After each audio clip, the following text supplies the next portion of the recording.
bentar. Kalian tunggu pimpinan saya datang kemari. Saya tanya STNK kami kenapa ditahan? STNK kami kenapa ditahan?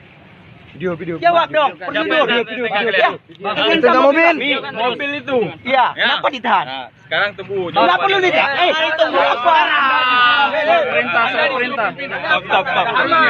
Enggak, bentar. Surat Anda perintah. ketika ingin melakukan sesuatu, berarti Anda sudah tahu itu benar atau tidak. Ini benar atau tidak? Saya bertanya kepada Anda. Benar atau tidak prosedurnya? Benar atau tidak prosedurnya? Ya,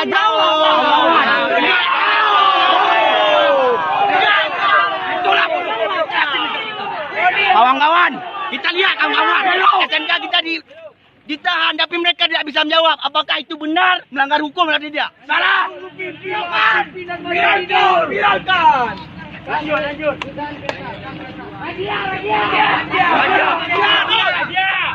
Hadiah.